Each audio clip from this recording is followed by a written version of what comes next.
Magprito tayo ngayon nitong tokwa. Maniniwala ka ba sa halagang 10 Hong Kong dollars or 70 pesos meron ka ng isang dish? Isang simple, masustansya at masarap na dish. O eto, prituhin muna natin itong tofu na to.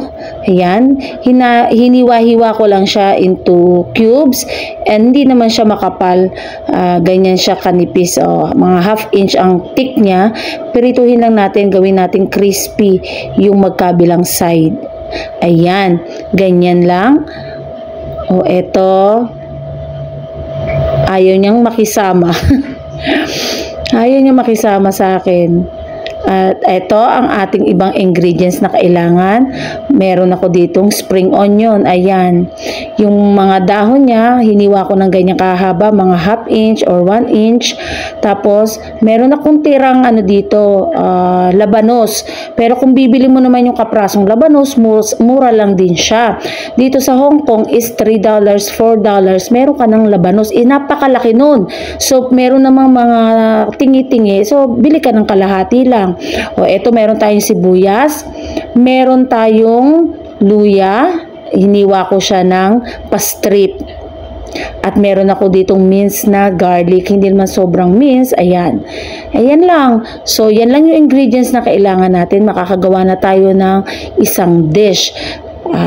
Kahit bilihin mo itong mga ito, kapra-kapraso lang na ito, nasa 10 Hong Kong dollar lang yan.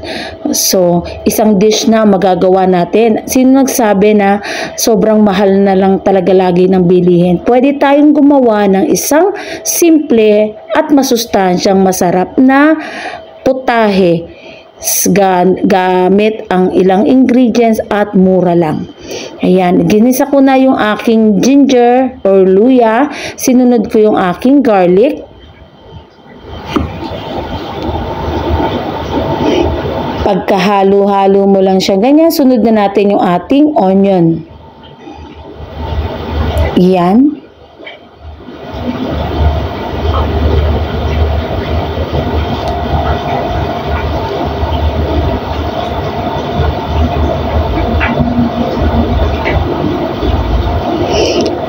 Haluin lang natin hanggang sa lumambot yung ating onion or maamoy na natin yung aroma ng ating mga pampalasa na ating ginigisa.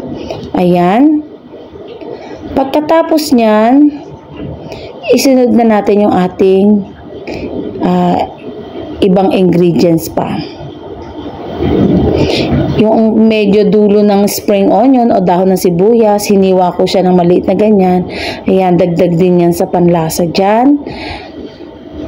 Konting halo. Sunod na natin itong labanos kasi or radish kasi matigas siya. Dahil yung ating tofu ay luto na, kailangan lutuin muna natin itong ating radish or labanos. Yan, igisa natin dyan at magdagdag lang tayo ng tubig para palambutin itong ating gulay.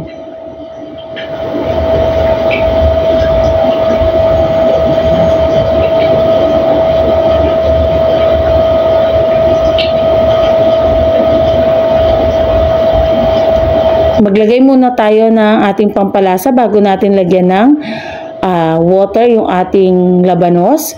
Lagyan natin muna ng chicken powder. Lagyan natin ng ground black pepper.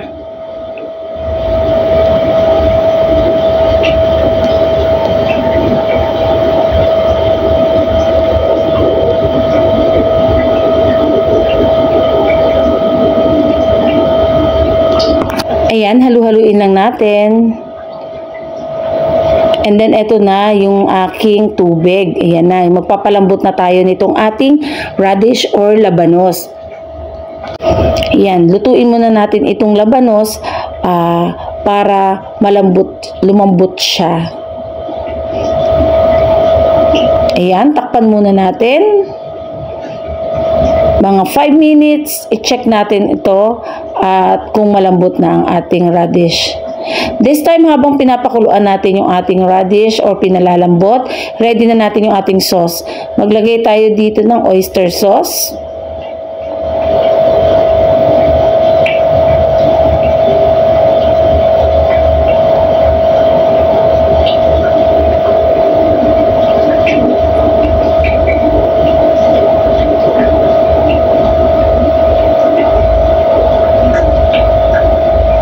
Yan, dun sa amount ng aking radish, naglagay lang ako ng 2 kutsarang oyster sauce.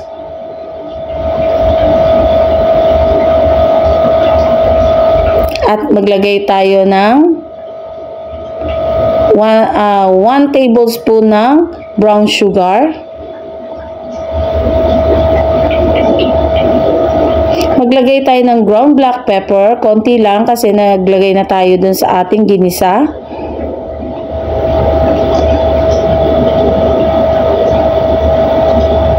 Maglagay tayo ngayon ng 1 tablespoon ng cornstarch. Ayan.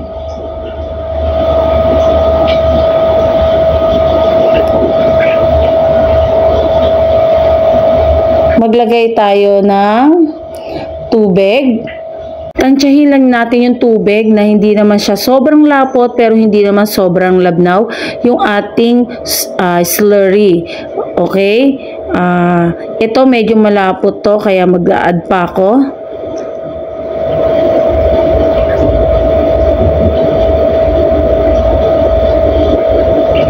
And mix lang natin para matunaw yung ating mga sangkap dito sa ating slurry. Nagdagdag ako ng 2 kutsara pang tubig. Ayan. Pagka-mix natin at okay na, silipin natin yung ating pinalalambot na radish. Ayan, tuyo na yung water. So, malambot na ito. Ilagay na natin this time yung ating mga fried tofu. At i-mix-mix lang natin, haluin lang natin para mag-incorporate yung lasa ng mga ingredients or pampalasa dito sa ating tofu para magkaroon na siya ng lasa. Ayan, konting mix. And then almost ready na yung ating dish. Kasi this time, ilalagay natin yung ating ginawang sauce, yung ating mixture ng slurry na sinamahan natin ng mga pampalasa. Ayan, ibuhos mo lang yan and then mix-mix. Pag kulang at sobrang lapot, pwedeng mag-add ng tubig. Mix lang natin para maluto yung ating cornstarch. Medyo malapot siya kaya mag-add tayo ng tubig. Ayan.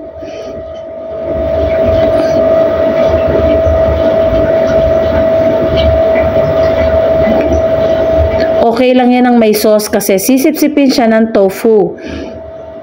Kaya okay lang na mag-add tayo dito ng water. Kung medyo malapot pa to, pwede pang mag-add pa ng konting water pa.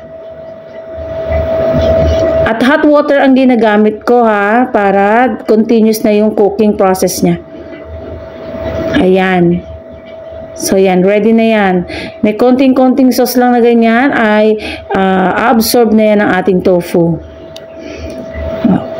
O yan, almost ready na ang ating dish. At this time, lagay na natin ang ating spring onion, yung green leafy niya. At para magkaroon naman ng ibang kulay at maganda sa paningin ng ating dish. Ayan. O diba? Ang ganda na. Almost ready na. Plating na natin ito. Kung nagustuhan mo ang ating economical video na ito, economical dish, paki-hit ang like and share. At kung hindi ka pa nakapag-subscribe sa aking channel, please do subscribe and hit the notification bell para updated ka palagi sa mga video kagaya nito. O ano pang hinihintay mo, i-try mo na. Pwede ka magkaroon ng ibang alternative na ingredients para sa putahin na ito. Pero ito yung pinaka-basic at mura lang. Siguro pag sa Pilipinas to, hindi ito 70 pesos. Mas mababa siya. So itry nyo na sa kusina at subukan ang sarap ng ating stir-fried tofu with radish. Ayan. Bon appetit, happy tummy, happy life, happy eating. Bye! Maraming salamat mga ka-auntie, mga ka-uncle, mga kabalay sa palaging suporta ninyo kay Aling Amay. Hanggang sa muli at another mga economical dishes uli ang i-share ko sa inyo. Bye! Salamat po!